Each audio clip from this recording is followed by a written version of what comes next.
Good morning, traders. It is 8:01 a.m. Chicago time on Wednesday, the 15th of March, 2023.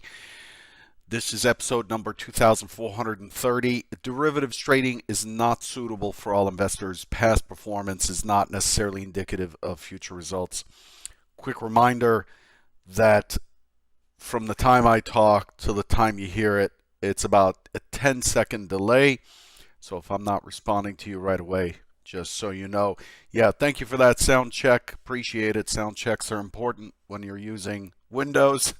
It tends to mess with the sound settings depending on if you had a Teams meeting or using Skype or whatever.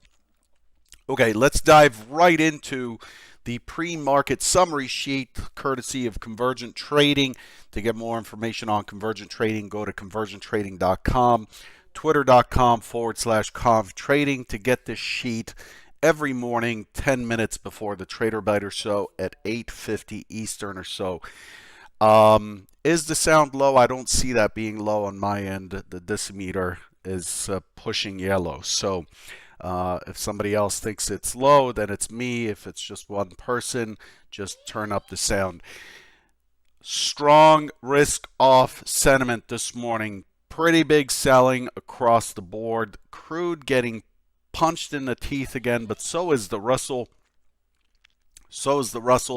European stocks have been on a tear to the downside here. The Euro Stoxx 50 losing 3% more, and the DAX down 2.8%, all hanging out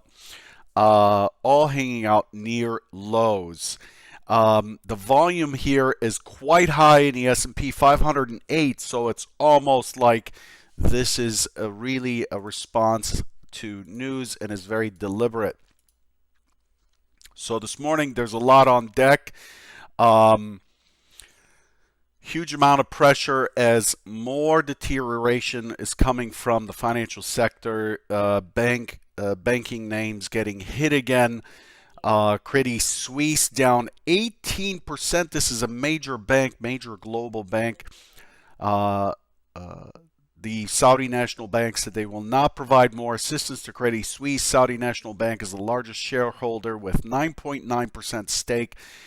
An update which has added to banking concerns globally, in particular within Europe, sparking a marked deterioration in sentiment and flight to quality. That's directly from CT News' reports. We're seeing Credit Suisse halted. This is a big deal. So there's also news yesterday that a Russian fighter jet had struck a U.S. drone over the Black Sea, and that the Russians said that the drone was erratic and out of control, which happens every day. And the drone was U.S. forces had to take great steps to recover the drone. So that's a kind of a provocation. China's also tells its military to deepen war preparedness planning. This cannot be good news for anybody, as China makes moves to support Russia and the U.S. is preparing for sanctions against China. That's all going to hit your Chinese manufactured products like your iPhone, your Teslas, your most of your electronics. This may bring Taiwan into the fold. If we're going to start threatening each other with war and escalating, might as well jump in and grab Taiwan while you're at it. So this is really bad news, and the market's responding accordingly. China industrial production lower than expected. U.S. PPI and retail sales lower than expected. The PPI, as far as I can tell here, PPI was expected to be at 0.3% positive, but came in at negative 0.1. So it's actually softer. It's softer, which is central bank supportive or inflation supportive. Retail sales were expected at negative 0.3, came in at negative 0.4, which is also inflation supportive. So that's some good news. Core PPI was expected at plus 0.4%, came in at 0%, again, supportive of the Fed slowing down. PPI year on year came in at 4.6% year on year for February, came in at 4.6% versus 5.4% expected, very much responding to the Fed's tightening. Core PPI at 4.4 versus 5.2. This is all normally good news and a reason for a pop. The S&P did respond to the upside a little bit. It pushed back to 3,900 before selling off. There's just too much going on here to ignore. So ECB reportedly still leaning towards a 50 basis point rate hike tomorrow. And BlackRock's think too early to know how widespread damage is from regional banking crisis. Meta's cutting 10,000 jobs. That's supportive to that stock, but the stock doesn't have a chance. Here's what the pre-market heat map looks like. Pretty bloody this morning. A lot of beatings, especially in finance. When we click on finance here and look, some of the bigger names are already down 4%, almost 4% or over 4%. Wells Fargo, Goldman Sachs down 3.3%, BlackRock down 2%, and some of these stocks on Monday saw drops of 65, 70% in that session before the recovery. Citi down 4.85%. So this is where the pressure's coming from, in addition to the risk overhang in the market. Again, doesn't like risk. It prices in risk aggressively. This morning, we're looking for, at 10 o'clock, we're looking for U.S. NAHB Housing Market Index. We're looking for business inventories, 10 o'clock as well. These are not likely to be big movers. And then we get the EIA crude oil and gasoline inventories at 10:30. And then this evening, Japan's balance of trade. Let's turn our attention to the S&P. The S&P is in a multi-distribution auction this morning with 518,000 contracts traded. Very aggressive to the downside. The inventory is 72% short. 72% short, meaning that 72% of the volume is trading below the prior settlement or close. Settlement, by the way, is not the same as the close. The closing price and settlement and futures are not the same. They don't mean the same thing. They're usually very close to each other. So I might use them interchangeably for this purpose, but they're not the same thing. The settlement is much more important. The range is 99 points. Point of control at 38.85, so it just moved to the lower end of the range. Let's look at the charts here. Here's what we've got. By the way, I turned off yesterday's video because I discovered, and thanks to those who pointed it out, my chart was not back adjusted properly. It still isn't, but it's as close as it's going to get. This is something that the folks who built Edge Pro X are working on. But this is more, I showed an overlap between Monday and Friday, and that wasn't the case, so I didn't want to mislead anyone. The plan yesterday would still be the same. The plan was for the market to pull back, open around the 39.40, which it did, pull back, and then push into 39.50 and then start making its way towards 39.90, and it could not. It was unable. It got to like 70 maybe, and then it fell off. So here's what we've got. So we were one time framing down on the daily, starting with Friday. Monday came in, one time framing down. Yesterday broke that. We opened right up here, and then we pulled back a little, pushed up, and then started to cycle through, and we ended up closing right back over the 39.50 yesterday. It managed to recover a little bit, but the plan in the morning is, look, it's very likely to dip into the prior range, which it did. By the way, this is a balanced profile here, and look at what it did. Right there, value high on balance. Value high was tested on the pullback. Didn't see a trade there. However, if once it got up above the 40 again, as soon as there's a pullback, long gets triggered and we start to look through our stock zones, stock zone levels. And yesterday it held up in the 69 stock zone level, which is a prior high, was it, or something? I don't remember. It's a long, this 69.70 area is pretty important, and it ended up squeezing in there, closing some of these singles, and then rolling over, and it rolled all the way down to cause the market to cause the auction for the day to go neutral, meaning it broke the initial bounce, broke the first hour's high, the first hour's low, and it looked like it would be neutral extreme, but then it ended up recovering pretty strong on the close. We'll look at that in a second. 1 second.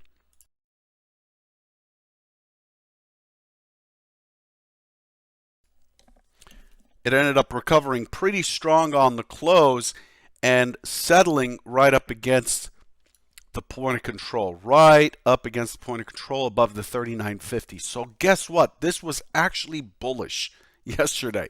The break of the one-time framing down, meaning it broke the lower highs on the trend down, the test of the value high, coming back and then managing to hold and then to finish against the point of control. Quite bullish with a pretty weak high.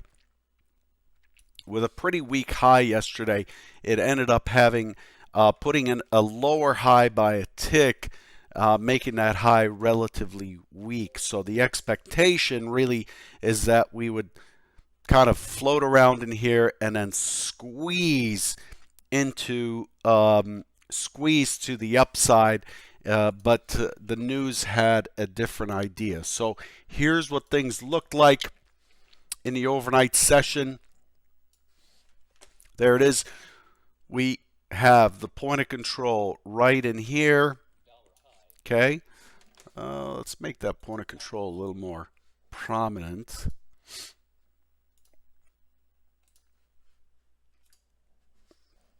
We have the point of control right in there, and then we have settlement right on top of the point of control with a relatively weak high up here. This recovery had really good delta, and this looked bullish. But then we came in, and we end up getting all this news in the overnight session, and then boom, it falls down, breaks through yesterday's low, and we're holding steady here below 3,900. Nice test of 3,900. You can see the absorption there. If you squint closely onto the screen here, and hopefully you're looking at it in 1080p resolution, you can see a big blue dot there, and there was a ton of absorption at 3,900, which is a major strike before the continuation. So the way to read this is clearly an impulse. This is the pullback. The pullback has key areas in here. You can see the cluster of levels, these convergent levels, stock zones here. You can see a cluster of them. And then beyond that, we're looking for the mid against yesterday's low. So we have several zones that we have to deal with here based on this morning's auction that represents somewhat of an LIS, and that's the 3,900, the prior low, VWAP, and then the mid. So there's quite a bit to contend with this morning. So we're opening in a gap down, and the expectation, and by the way, see that massive dot down here? Again, absorbed. It's absorption against the old MC point of control in this region, and that's where our low is. Very, very methodical. This is one of the little clues we want to pick up. How is it respecting? One of the questions we want to ask. There are several questions we're asking to gain context and gain the strong hand in an auction, and those questions are, what are they? Most of you know them. I can't wait the 10 seconds until you hear me. The questions are, what has it done? What is it trying to do? How good of a job?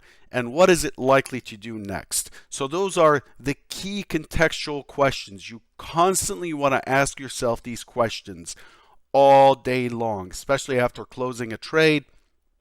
You want to step back and ask yourself, what has it done? What is it trying to do now? How good of a job is it doing what it's trying to do now, in your opinion? And what's it likely to do next? And that sets up your bias. The other question we constantly want to ask ourselves is, who is likely in control?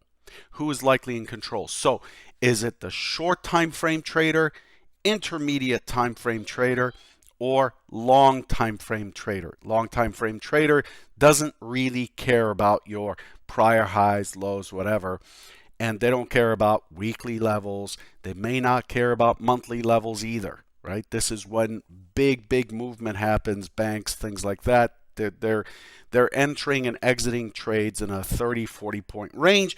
The intermediate time frame trader, the swing trader, so they're more attentive to the MC, the microcomposite levels, more attentive to the weekly levels, to the monthly levels, to anchored VWAPs, these kinds of things that look through several days, if not weeks, of information. Then there's the short time frame trader who is responding, so you get a response at the day generated levels. Day generated levels are things like the full session VWAP, full session mid, RTH VWAP, RTH mid, overnight low, overnight high, opening swing low, opening swing high, closing swing low, closing swing high, and those kinds of levels that were formed in today's session or the session before it. And that's the key. And we could see here that intermediate time frame is in control. We are respecting these multi-day or multi-week levels. Big dot here tells me there was a huge trade and absorption in that region, and now it's kind of holding steady here at 38.83. So what's the expectation for today? Let's look at our intraday chart, big picture chart. Here's the big fall. This is an impulse. This is not complete in my opinion. It did extend in the overnight session, but it's very likely to attempt to rebalance the inventory, and it's very likely to start moving towards the most recent excess or extreme, and it brings us down into that 38.40, 38.20 area. That's the primary scenario, is that we've got to go with the trend here. Since we're opening below yesterday's range, it's likely to test back up into that 3900 again, 3905, 3910 area before it continues lower. The other idea is that it opens, makes an attempt at a lower, just like we saw yesterday, makes an attempt lower, higher low, gets to the 3900 and busts through, and then the 3900 becomes support. As soon as I see the 3900 is support, now I'm shooting for 3914, 3910, 3914, and then we're working these stock zones back to potentially settle, depending on what happens with Credit Suisse and if the news gets refuted. Okay, this is an SOC environment, meaning a news-driven environment, and that's what's in play. The relative delta here is on the divisions of relative delta. The very large, small, and large are all negative. They were negative from the time Europe opened, which is right here. You could see they kind of peaked out, and then the delta has just been in a drawdown. But as time goes by, we may see this starting to turn up. So to me, it doesn't look so promising. You can see the delta really, it's not lifting very well while price is sideways. But we'll see on the open what it does, and that's what's going to inform the key bias when we open. As long as we're below 3900 here, I'm more comfortable getting short and continuing short. If it breaks the 3900, it's very likely to use that level as a base for a run back up. That's the key plan for today. Look at the Let's look at crude for a minute. I need to jump, but let's look at crude for a minute. Crude has broken through this green stock zone. This is our key support. This is a major area. 70, major area. We've been in balance in this zone for a long time. 70 to 80 has been in play for a long time. And we used it for a bounce this morning. And as I said in the Convergent Trading chat room, this does not look good for OPEC Plus or anybody who took the China reopening trade and got long commodities. This thing is blowing up to the downside. And to me, this looks like it's probably not going to get support today through the 68 handle, which puts it down over 5%. So we'll see if it recovers here. It opened in a bit of an open drive. You can see that. It's an open drive down, and it's going to seek to rebalance. It's already covered quite a bit of territory here, but crude is looking pretty bad. Watch the 70 on a pullback. 70 is likely to produce a short opportunity on the initial test. I know that's a lot of information. We covered a lot here, but I want to make sure you're weaponized and prepared for the day. Good luck, and I will catch you tomorrow morning. Okay? Take care.